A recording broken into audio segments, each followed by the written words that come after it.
This is Mackenzie Shirilla. She is a 17-year-old who was found guilty of murder for causing a car crash that killed her boyfriend and his friend. Mackenzie decided death was the ultimate goal that day. This was not reckless driving. This was murder.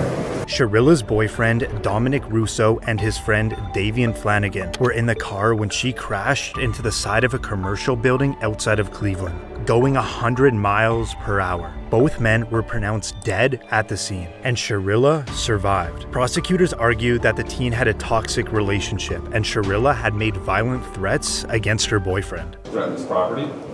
She threatened to break into his house? Correct. Reportedly, she crashed her car on purpose because she wanted to kill her boyfriend, and that his friend was just collateral damage. The prosecutor said the intent was obvious upon seeing that video, that there was only one goal. You see her driving very calmly and making the right turn, and then all evidence indicates she immediately put the pedal to the metal and drove straight into a building at 100 miles per hour. I think those really demonstrated to us that this was no accident. And a few days before the crash, she allegedly took the same route to plot the crime. This is where the judge now finds her guilty. Count 1.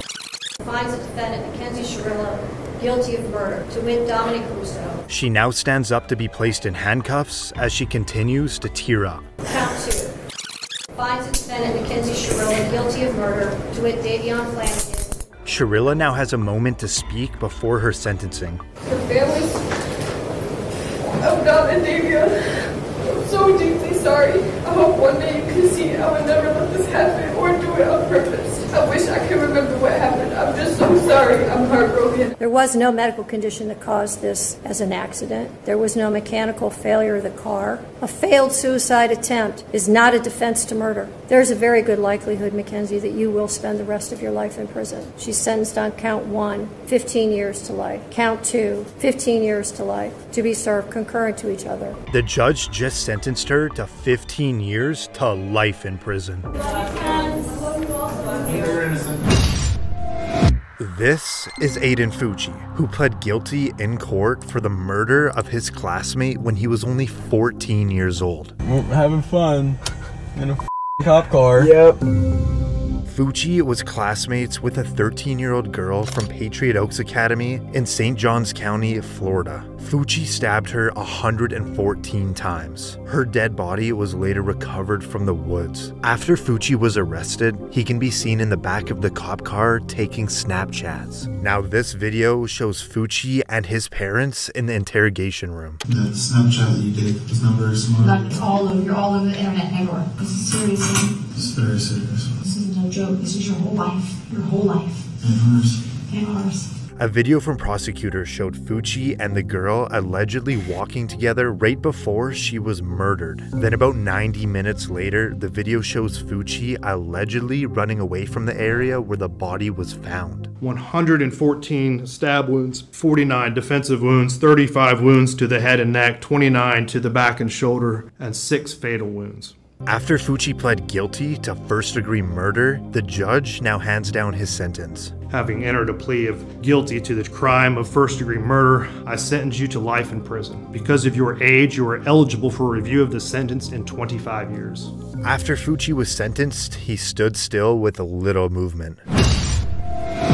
This is Willard Miller and Jeremy Goodale, and at just 16 years old, they are both charged for the murder of their high school Spanish teacher. Reportedly, it was over a bad grade. We then moved her off of the trail, where I then struck her, and she died as a result. Miller and Goodale went to Fairfield High School in southeastern Iowa. Nohema Graber was the Spanish teacher at the school, and Miller was one of her students. After he received a bad grade from Graber, he and his friend Goodale planned to kill her. We discussed general plan. I'll stand up here, look out, wait for Miss Graber to show up. Graber went for her usual walk at Chautauqua City Park. The boys knew that as they stalked her and they waited to ambush her. Here she comes, and she walked by and hit her in the back of the head, and then I said, "Oh shit, make sure she's dead." So we hit her a couple more times. They then dragged her into the woods and beat her to death with a baseball bat. What was the plan after that? There wasn't really a plan beyond that. Like hide the body, bury the body. somebody saves the body. At that time, we were going to hide the body. I guess in our arrogance, we kind of assumed that nobody would ever find her. Not long after, both boys were arrested. Court documents allege that the witness who knew Goodale showed law enforcement Snapchat messages that showed Goodale and Miller's involvement in the murder. One of the Snapchat messages saying, "Point of view, you're my Spanish teacher, and this is the last thing you see," followed by, "Time to hide a body." Jeremy Goodale would later plead guilty and testify against his best friend Miller. I understood that he had the intent to kill Mrs. Graber. What is your plea to murder in the first degree, guilty or not guilty? Guilty. This is the moment that Goodale gets to speak before his sentence. I've had time to think on what to say, and I'm sorry. Truly sorry. Every day I wish I could go back and stop myself.